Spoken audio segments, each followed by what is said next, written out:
Bem, vamos subir no livro de Provérbios, capítulo 8.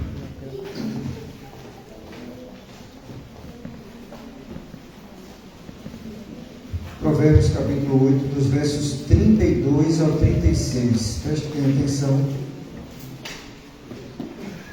Nós vamos nessa noite falar sobre a sabedoria, mas a sabedoria balizada em Deus e nas coisas de Deus. A sabedoria. Livro de Provérbios, capítulo 8, dos versos 32 ao 36. Preste bem atenção no texto e a gente vai falar sobre a sabedoria. 32 ao 36 diz assim a palavra do Senhor: Agora, pois, filhos, ouvi-me, porque bem-aventurados serão os que guardam os meus caminhos. Ouvi a instrução e sede sábios, não a rejeiteis. Bem-aventurado o homem que me dá ouvido, velando as minhas portas cada dia, esperando as ombreiras da minha entrada. Porque o que me achar, achará a vida e alcançará o favor do Senhor. Mas o que pecar contra mim, violentará a sua própria alma. Todos os que me odeiam amam a morte. Amém? Está aí o texto. Nós vamos falar sobre a sabedoria. Eu espero que Deus possa ministrar o nosso coração. Preste atenção, veja, sabedoria de Deus, balizada em Deus, não é sabedoria humana. Se está falando aqui da sabedoria e é o livro de Provérbios, é uma questão balizada em Deus, na pessoa de Deus, a sabedoria do Senhor. Vamos orar. Deus, aqui está o texto e quem ministra a igreja é o Senhor. Por isso nós te convidamos, Deus Espírito Santo, para que o Senhor possa nos atrair para a tua palavra. Eu não sei ministrar, eu não sei pegar esse texto e colocar no mais profundo do conhecimento dos meus irmãos. Eu não sei fazer isso. Isso é uma ação do Senhor, Deus Espírito Santo, e nós te convidamos para que o Senhor possa, de uma forma graciosa, ministrar a nossa vida pelo poder das Sagradas Escrituras. Trata conosco, Senhor, trata com a tua igreja agora e fala de uma maneira especial a quem está aqui presente e quem está porventura na internet. Trata conosco. Nós oramos confiados em nome de Jesus Cristo. Amém. Meus irmãos, a sabedoria. A sabedoria é uma fonte de vida inesgotável. Sabedoria de Deus. Se ela é balizada e fundada em Deus, ela é uma fonte de vida inesgotável. Sabedoria, como eu falei, balizada em Deus. Porque tem a sabedoria humana, tem o conhecimento humano, né? Você pega, por exemplo, pega eu que tenho 55 anos e pega Michel que tem quantos anos? 23 anos. Eu sou muito mais sábio do que o Michel. Ou deveria ser, né? Eu estou falando o conhecimento humano. A minha estrada eu já corri 23, quase 3 vezes mais do que Michel. 3 vezes não vamos exagerar, mas, né?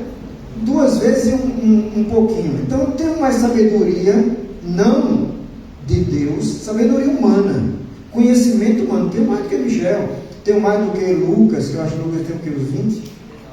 19. Tenho mais do que Lucas, isso é natural. Agora, meu irmão, a sabedoria de Deus é outra coisa. Aí não se adquire com com o tempo, vamos dizer assim, né? Porque eu já estou há 30 e tantos anos com o Senhor, então eu sou mais sábio do que os que estão chegando agora. Às vezes quem está chegando agora tem mais sabedoria de Deus do que eu. Sabe por quê? Porque talvez se entregam mais. E muitas vezes nós ficamos julgando assim, imaginamos que porque você tem muito tempo de crente, você é mais sábio do que o outro. Nem sempre. Porque muitas vezes nós não aprendemos como deveríamos aprender. Nós não colocamos em Deus a nossa dependência, o nosso desejo de conhecimento. Às vezes ele não tem mais conhecimento do que ele está chegando agora, né? Quando eu me converti ao Senhor, eu vi aqueles que eram crentes antes de mim como pessoas muito mais sábias do que eu, e comecei a conviver com alguns. Eu falei, rapaz, e eu era novo convertido, eu falei, eu tenho um pouco mais de sabedoria do que esses caras aí. Sabe por quê? Porque não é o tempo, é a vida. Às vezes o cara tem 50 anos de crente, mas talvez nunca teve grandes experiências com Deus. E a sabedoria de Deus se adquire com as experiências que nós temos com Ele, não com os anos, mas com as experiências que a gente tem com Deus. Agora, naturalmente, quem tem mais anos de convertido deveria ser melhor do que quem está chegando agora, no sentido do conhecimento de Deus, não melhor no sentido pessoal, né? Sou melhor do que você, não, no sentido de conhecimento de Deus. Deveria, mas nem sempre. Nem sempre. Então, às vezes, é exatamente o inverso. O cara que está chegando agora se dedica tanto a Deus que ele tem mais sabedoria do que o que está há anos na igreja. O cara que está chegando agora dedica-se tanto à leitura da Bíblia, ao estudo das Sagradas Escrituras, que aquela pessoa que muitas vezes, isso eu estou dando só exemplo, tá bom? Não necessariamente, mas às vezes é. A pessoa que está chegando agora, ela dedica-se tanto ao estudo da Bíblia, a pesquisar a Deus, a conhecer as coisas de Deus, que o cara que está há anos ainda está tomando leite. Mas não necessariamente. Tá bom? Não é uma regra. Às vezes o cara que está na estrada com Deus há anos é uma pessoa muito sábia já. Deveria ser. Não necessariamente. Mas o escritor está falando da sabedoria de Deus. Ele nos faz entender que procurar ser sábio com a sabedoria divina é uma fonte inesgotável de bênção. Meu irmão, quem aqui quer ser abençoado por Deus? Eu quero. Está aqui. O segredo está aqui. Deixa eu ver se é Provérbios 7, eu não lembro, é 1,7 ou 7,1. Deixa eu ver aqui.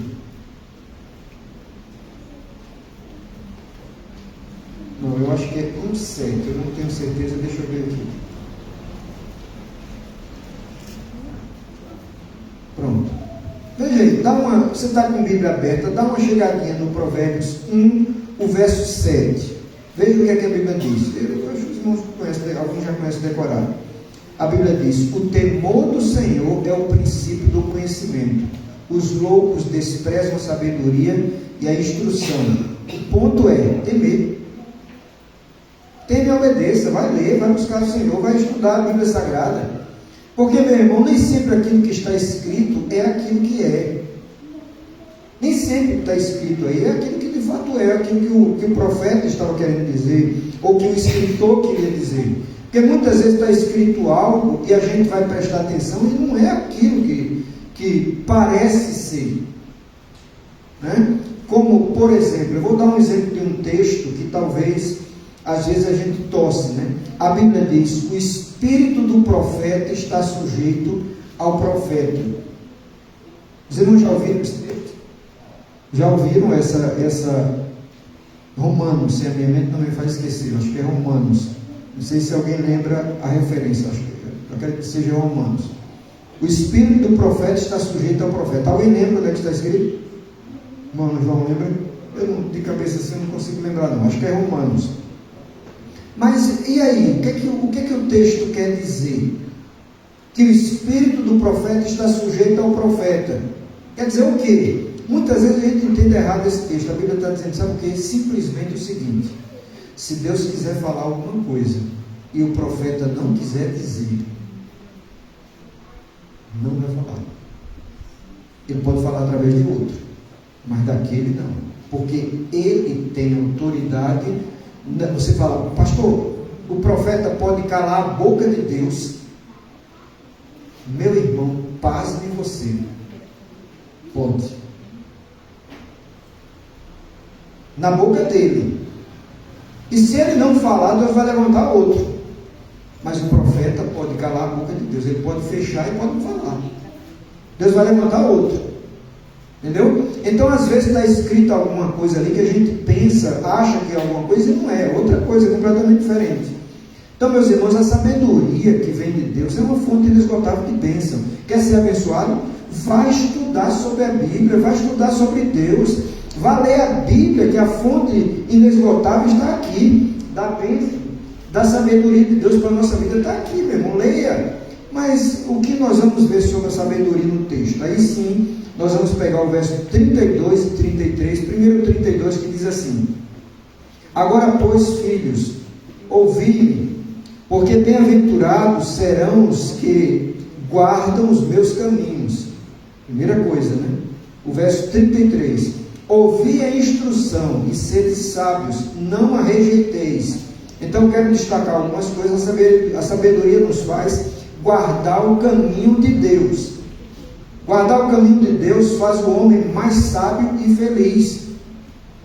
Meu irmão, um cara que serve a Deus na integridade, na dependência, esse cara jamais na sua vida vai querer se matar.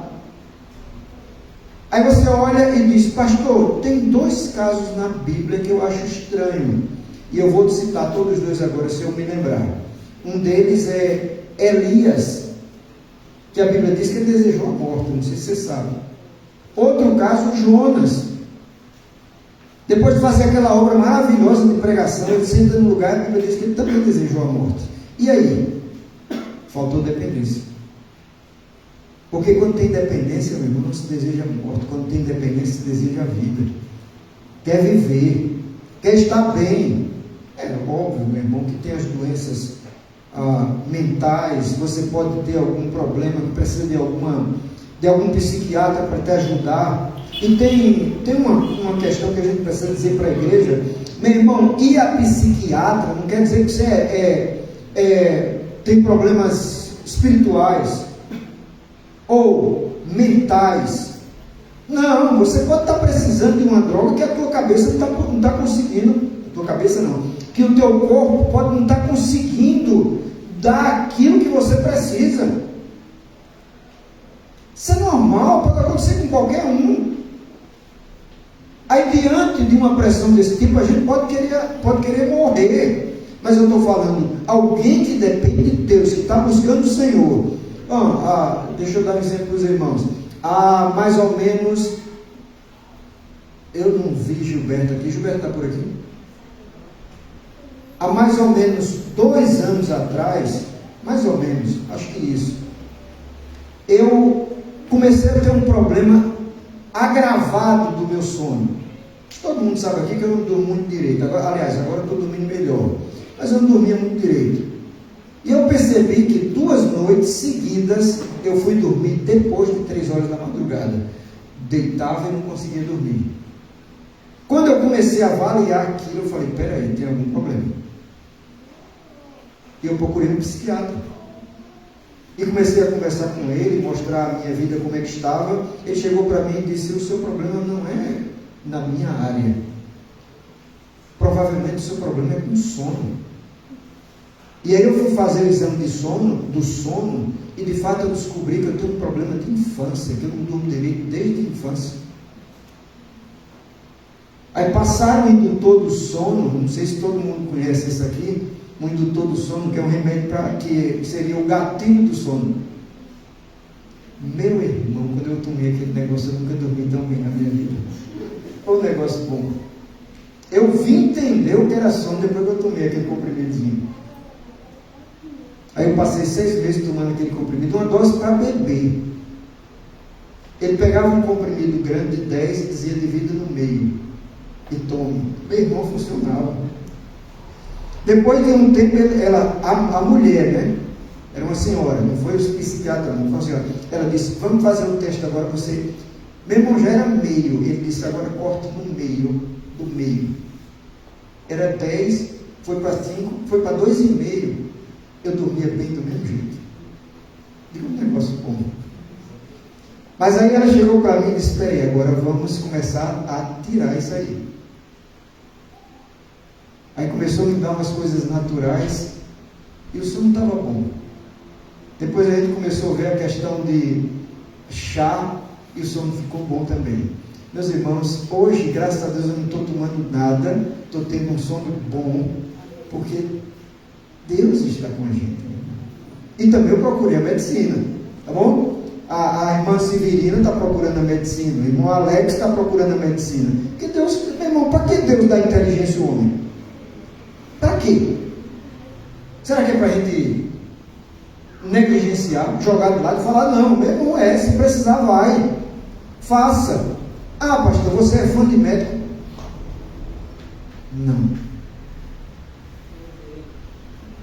Não.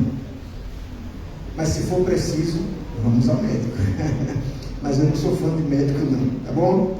Então, meus irmãos, vamos lá, vamos voltar um pouquinho. A sabedoria me faz guardar o caminho de Deus, tá? Guardando isso. A felicidade real está em quem tem Deus como Senhor da sua vida. Quer a felicidade real? Coloque Deus como Senhor da sua vida. Vai ver o sentido real da vida. Bote Deus como centro, meu irmão. Pode dar o que der. Deus nos abençoe. E nós conhecemos o que é a verdadeira sabedoria, a verdadeira felicidade. Ouvir a instrução e guardar nos torna sábios. Você tem ouvido a palavra de Deus e tem guardado? Você tem ouvido aquilo que Deus tem falado na igreja? Na sua casa, você tem lido a palavra, tem guardado a palavra? Isso torna você sábio, meu irmão. Às vezes mais sábio do que aqueles que são mais velhos. Guarde a palavra de Deus. Vamos agora para uma segunda questão importante também, no verso 34. Veja o verso 34, quando ele diz: bem-aventurado o homem que me dá ouvido. Ouvido a quem? É a sabedoria divina, a sabedoria de Deus. Velando as minhas portas cada dia, esperando as ombras da minha entrada. Então, bem-aventurado aquele que dá ouvido à sabedoria de Deus, balizado em Deus, valorizando o que está na casa de Deus. Não sei se você prestou atenção, olha o que ele está dizendo. Bem-aventurado o homem que me dá ouvido, velando as minhas portas cada dia. O que é velar? O que é velar, meu irmão? Velar é o quê? Velando as minhas portas. A tradução é a mesma coisa, né? O que é velar a porta? Alguém pode dizer o que é? Esperar, estar, guardar, ir, guardando na porta, guardando a sabedoria de Deus, valorizando estar na casa de Deus, no continuar, né? Respeitando Deus no seu santuário. Sabe aquilo que a gente fala? Eu disse alguns dias atrás e não falei exatamente como era. Eu falei do menininho, aquele menininho que eu esqueci o nome dele. Não, aquele que corre na igreja, qual é o nome dele?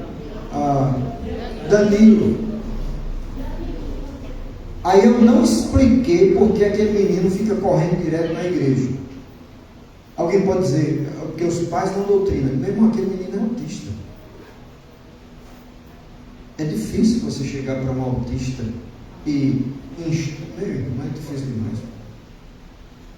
Sabe por quê? Porque o autista, dependendo do nível, ele tem o seu próprio mundo. Então, para ele, o negócio é chegar no templo e tome correr, tome valer o mundo dele. E ele vai fazer o quê? Tentar mostrar a ele, meu filho, calma, você está no templo. Mas a igreja não é lugar da gente agregar? Aí porque aquele menino está correndo aqui, a gente pega ele, leva para trás e dá uma pista, você não vai entender nada, vai ficar com raiva do templo, vai ficar com raiva da igreja. Deixa o bichinho correr. Um dia ele vai entender. Quando? Não sei. Eu espero que antes de completar 18. Mas vai entender. No tempo certo ele entende. Então, meu irmão, a igreja não é lugar da gente desagregar o povo, a gente colocar o povo para fora, é lugar de agregar, chamar o povo para estar junto da gente. Porque a sabedoria chega. Muitas vezes a gente fica pensando que uma criança está fora do ar, né? E talvez a criança está ouvindo muito mais do que qualquer um.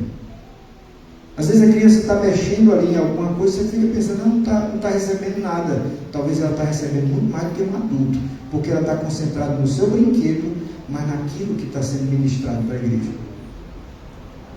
Você já viu aquela historinha, né? Daquela criança que chegou na igreja e o culto todinho com a mão no ouvido, fechando o ouvido. Aí no final o pastor ficou curioso, você sabe dessa história. Falou, minha filha, o que está acontecendo? Porque você passou o culto inteiro com a mão no ouvido e o outro aperto. Ela disse, é porque minha mãe disse que a palavra do Senhor entra por aqui e sai por aqui. Eu estou fechando porque vai entrar e ficar. Às vezes as crianças estão muito mais concentradas do que nós na presença de Deus. Muitas vezes a gente pensa que não, mas às vezes estamos. Meu irmão, se concentra na presença de Deus. Entenda o que Deus está fazendo, entenda e deixe Deus ministrar, e a sabedoria de Deus ministrar na nossa vida. Veja agora o verso 35. A Bíblia diz, porque o que me achar, achará a vida e alcançará a favor do Senhor. Está falando da sabedoria.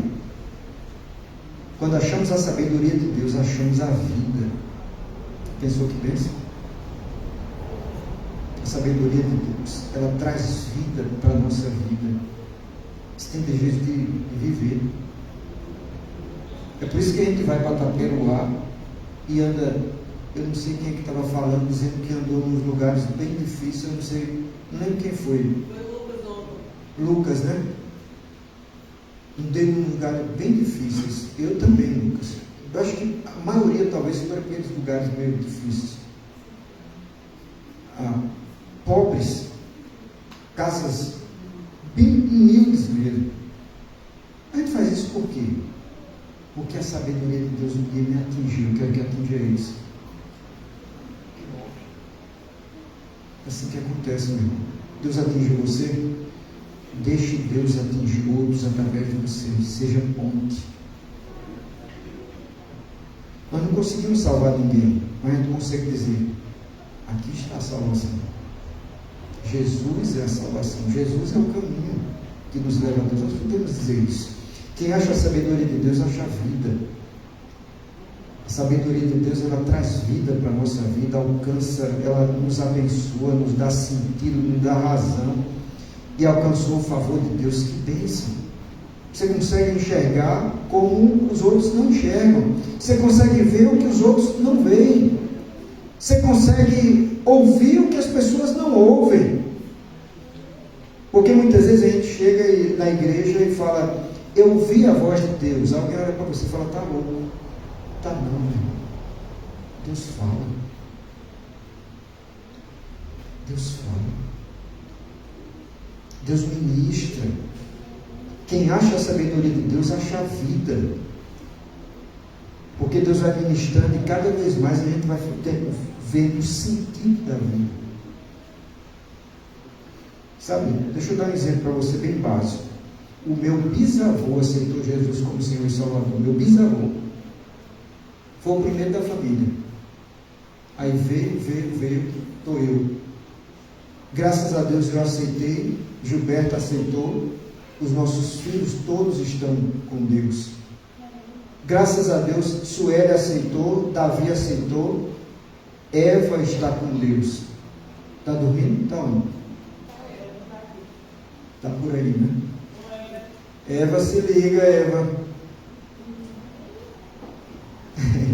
Estamos falando de você.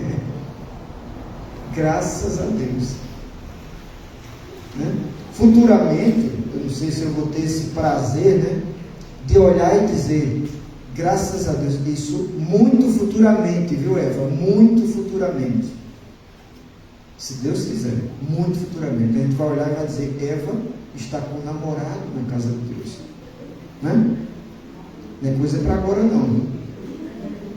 É coisa para... Ela está com quantos anos? 4 anos. Daqui a 14 anos. Aí mais uns 6 anos, a gente diz, graças a Deus, Eva casou e está com filho.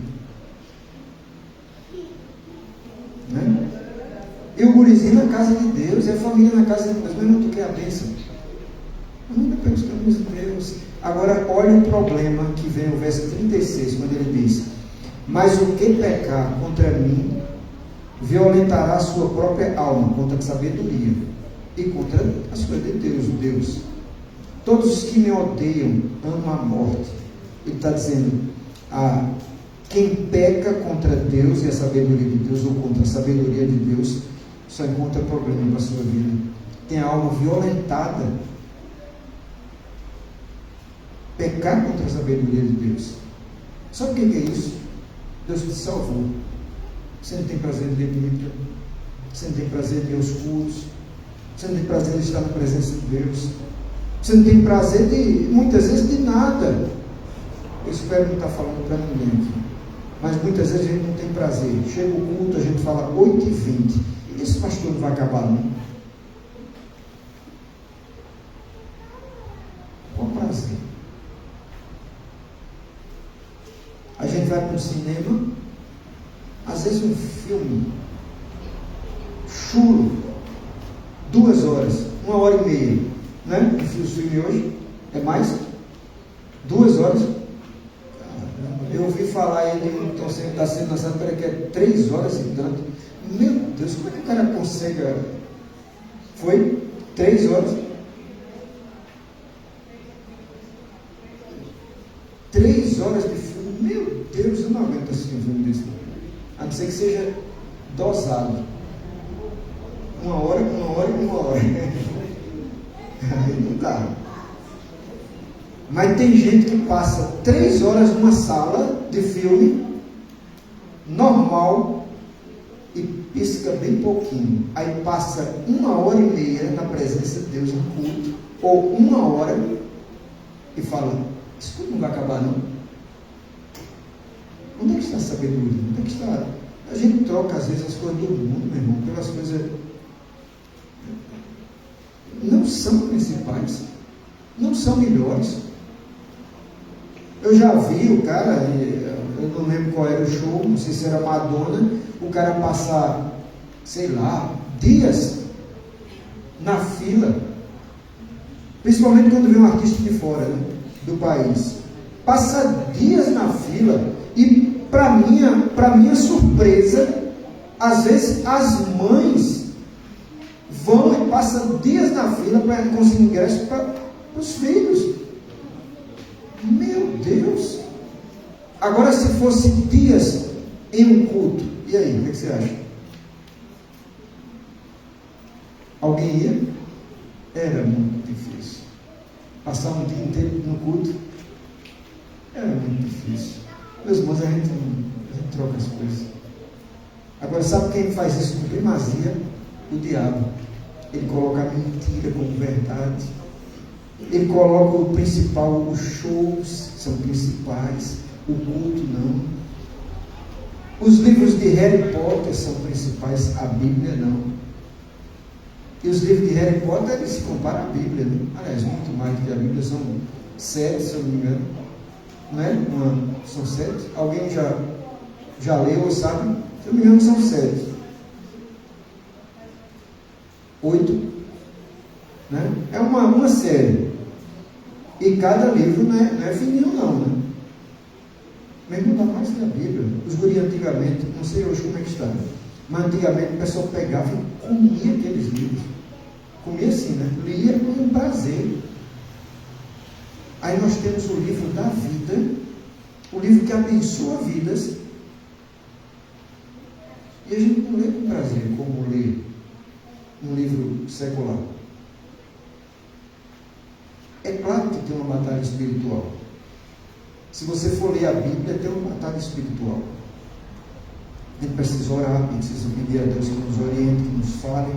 Mas, meu irmão, a gente precisa amar a sabedoria que está nesse livro, porque esse livro é o livro de Deus. Ele nos faz amar a vida e não a morte, como ele está dizendo aqui. Quem não me ama, ama a morte. Quem não ama a sabedoria de Deus, ama a morte. Então, meus irmãos, que nessa noite Deus nos abençoe e a gente faça a opção pela vida, pela sabedoria de Deus, pelas coisas de Deus. Preserve e ame Deus e as coisas de Deus. Olha como é que o mundo faz. Eu vou concluir agora. Quando uma mocinha está para escolher um cara, a primeira coisa que ela olha talvez é: ele tem condições? Ou ele é bonitão? Né? Ou ele tem veículo? Quando a primeira coisa que a menina deveria olhar, sabe o que é? Esse cara ama a Deus. O menino, quando vai olhar uma menina, a primeira coisa que ele olha é o quê? Ela é bonita? Ela é bem feita?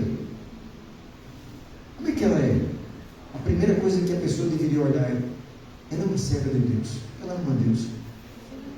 Porque, meu irmão, se a pessoa que você vai escolher para você estar no resto da vida com você não amar mais Deus do que você, é sinônimo de problema. Porque na primeira briga talvez a pessoa salta fora. Agora, quem ama mais Deus do que qualquer outra coisa, na primeira briga eles estão dispostos a resolver e a tentar ajudar um ao outro. Busca a sabedoria de Deus. Jovens que estão aqui, busca a sabedoria de Deus, porque você vai ser abençoado na tua vida. Agora, o mundo tosse, é assim mesmo. O diabo tosse tudo. Ele não quer que a gente saiba as coisas de Deus, a verdade. Ele não quer. Ele tosse. Agora, o melhor são as coisas de Deus. As coisas melhores são as coisas de Deus. É a sabedoria melhor que a gente tem que buscar, e deve buscar a sabedoria de Deus para a nossa vida. Deus nos abençoe. Fique de pé comigo, vamos orar, encerrando. Deus te abençoe, dê um restante de semana feliz. Deus nos ajude a seguir, a prosseguir. E opte e queira a sabedoria de Deus para a sua vida. Porque é a melhor coisa. A sabedoria de Deus é algo que nos abençoa para o resto da vida. A sabedoria humana, para pouco aproveito. Embora é muito bom ser sábio no sentido humano também, mas comparado à sabedoria de Deus, para pouco aproveito. Ore comigo, Deus te abençoe, tenha uma semana feliz, vamos orar. Muito obrigado, Senhor, pela bênção dessa noite. O livro sagrado, e Salomão está ensinando aqui, dizendo que a gente tem que preservar a sabedoria do alto, a sabedoria de Deus, porque a sabedoria de Deus, ela abençoa. A sabedoria de Deus nos livra do mal. A sabedoria de Deus nos faz valorizar o que tem valor. O culto, estar na presença de Deus, a Bíblia Sagrada, os irmãos, o amor fraterno, a vida com Deus. Isso tudo nós conseguimos, através da sabedoria, valorizar o Senhor, Deus. Valorizar o estar contigo, Senhor. Como é importante, como é bom estar contigo. Como é bom no meio da semana poder tirar um tempo para orar, para ler a Bíblia, para adorar o Senhor. Como é bom isso, Senhor. E como o mundo tem esvaziado as igrejas, fazendo as pessoas pensarem que o melhor é não estar lá. Tem misericórdia, Senhor, de todos aqueles que porventura estão andando por esse caminho da falta de sabedoria do Senhor. E nos ajuda a termos sabedoria balizada no Senhor, na Tua Palavra. Nos ajuda. Dá-nos uma noite tranquila, uma semana feliz. Todos sejam abençoados. Livra-nos do mal, leva-nos em paz. E dá-nos um restante de semana feliz e abençoado em Tua presença. Nos ajuda em tudo. Nós oramos em nome de Jesus Cristo. Amém. Deus te abençoe. Vá em paz. Tenha um restante de semana feliz.